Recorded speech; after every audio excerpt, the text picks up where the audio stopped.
7h30, on est en direct sur Grand Lille TV, ravi de vous retrouver pour cette nouvelle édition du journal de la rédaction. Vos prévisions météo d'abord en ce jeudi 26 octobre et elles sont assez compliquées à vous annoncer avec précision car on aura quand même un temps qui va évoluer au fur et à mesure de la journée. Des perturbations nuageuses et pluvieuses sont annoncées, mais aussi de belles éclaircies de soleil, bref un peu de tout. Aujourd'hui une journée assez mitigée, les températures en tout cas restent douces, 17 degrés aujourd'hui à Lille, on en reparle après ce journal. Dans cette édition aussi, bien sûr, un coup d'œil à vos conditions de circulation, les ralentissements habituels. Ce matin, pas d'accident, pas de chantier autour de Lille, rien que les ralentissements habituels dus à la densité de trafic. Soyez prudents et patients au volant. Dans cette édition d'abord en images, la AMEL a inauguré hier à Gruson la première de ses 270 bornes de recharge pour voitures électriques. L'ambition est ainsi d'en déployer vraiment partout, que ce soit en zone urbaine dense ou rurale. À Gruson, il n'y a que 1100 habitants, mais ils profiteront comme tout le monde de cette borne. Le déploiement se fait en partie avec Bluelib, filiale du groupe Bolloré ayant déjà implanté les Autolib à Paris. 600 000 € vont être investis par l'AMEL dans ce système. Pour ce qui est des tarifs, 70 centimes les 20 minutes en journée. La nuit, le même temps de recharge passe à 10 centimes. Ces 270 bornes réparties dans la métropole lilloise sont une incitation évidemment à passer à l'électrique. Explication au micro de Vincent Vieillard. Il s'agit d'un maillage du territoire pour qu'effectivement, un peu sur le principe d'une station essence, que n'importe quel métropolitain sache que dans toutes les communes de la métropole, il y a une borne et il pourra se recharger. C'est un peu la théorie de l'œuf et de la poule. C'est-à-dire que si on ne met pas en place les stations, eh bien alors il n'y a pas de véhicules. Et s'il y a les véhicules sans station, eh bien ça ne se développe pas. Donc nous avons choisi de développer, de multiplier le maillage comme ça se fait au niveau national et ensuite la politique de déploiement des véhicules électriques. Dans cette édition aussi, le bailleur social LMH Lille Métropole Habitat a signé ce mardi une convention de 3 ans avec le service pénitentiaire d'insertion et de probation du Nord pour faciliter l'accès au logement des personnes ayant vécu en détention. Bien souvent, pour retrouver un logement n'est pas simple. Pour ces anciens détenus, ça devient même un frein à la réinsertion. L'idée est donc d'adapter le bail aux sortants de prison.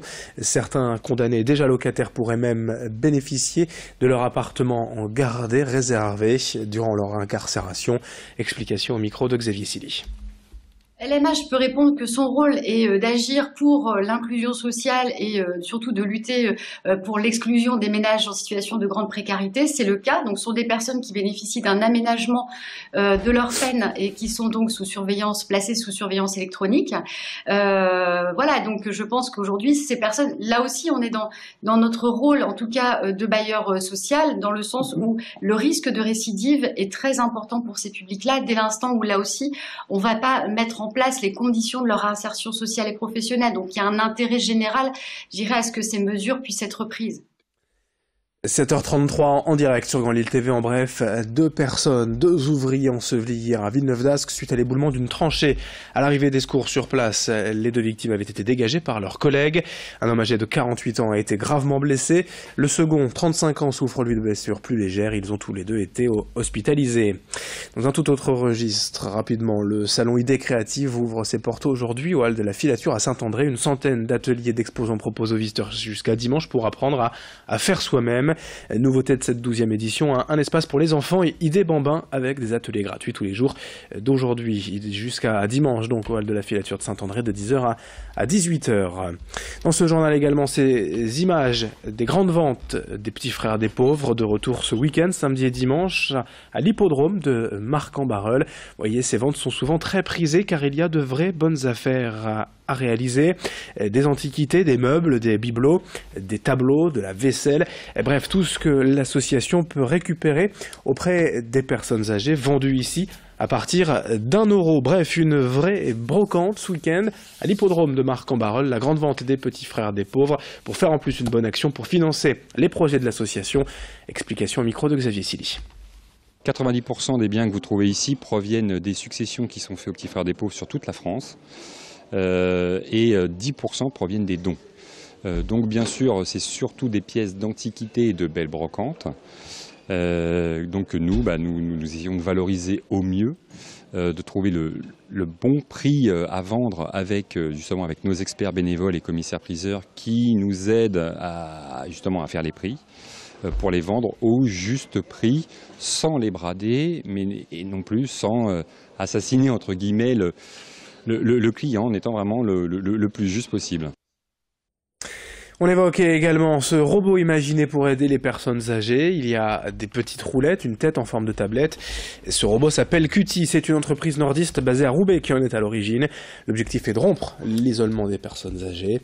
Qt reconnaît en fait son propriétaire grâce à la reconnaissance faciale et vocale. Il peut ensuite le suivre et répondre à ses attentes grâce à sa tablette connectée en appelant par exemple des services dédiés, un cuisinier, un prof de sport ou un prof de couture. Le robot peut aussi être géré à distance. Les enfants et petits-enfants peuvent ainsi se promener dans la maison tout en échangeant avec leur aïeul. Qt est disponible depuis quelques semaines sous forme d'abonnement pour 60 € par mois. Présentation et exemple surtout avec le père de Qt, son créateur au micro de Clotilde Le Guébac. Si la personne âgée dit j'ai envie de faire un cours de cuisine cet après-midi, le robot va lui proposer des gens qui sont logués, qui sont susceptibles de lui donner un cours de cuisine. Alors elle a envie de faire une tarte aux fraises, et bien Robert, qui est un fin cuisinier, se propose pour lui montrer comment on fait une tarte aux fraises. Alors ils vont prendre rendez-vous, et par exemple pour 15 h cet après-midi, et 10 minutes avant le rendez-vous, le robot revient près de la personne âgée et lui dit: est-ce que vous êtes prêt pour votre rendez-vous? Et à ce moment-là, une visio s'installe entre Robert et la personne âgée, et puis ils vont passer un moment dans la cuisine ensemble à faire leur tarte. Le sport pour terminer, honneur aux femmes d'abord avec le basket féminin. En Euroleague, hier soir, 3e journée à domicile au Palacium. Villeneuve d'Ascq s'est imposé 81-71 face à l'équipe belge de Bren. C'est la 2e victoire en 3 journées pour l'ESBVA. Plutôt bien parti donc dans cette Euroleague féminine cette saison. Et puis en football, 16e de finale de la Coupe de la Ligue hier soir à domicile. Lille a bien eu du mal face à Valenciennes, équipe de Ligue 2, je vous le rappelle. Les Lillois menaient 2-1 jusqu'aux arrêts de jeu et à la 91e minute, Valenciennes a égalisé sur penalty. 2 partout donc à l'issue du temps réglementaire et après prolongation. Lille s'est tout de même qualifié au tir au but. Un résultat poussif mais une qualification tout de même, c'est l'essentiel pour les Lillois pour les 8e de finale de cette Coupe de la Ligue. Jeudi 26 octobre, 7h37 en direct. Dans un instant, vos prévisions météo sur Grand Lille TV.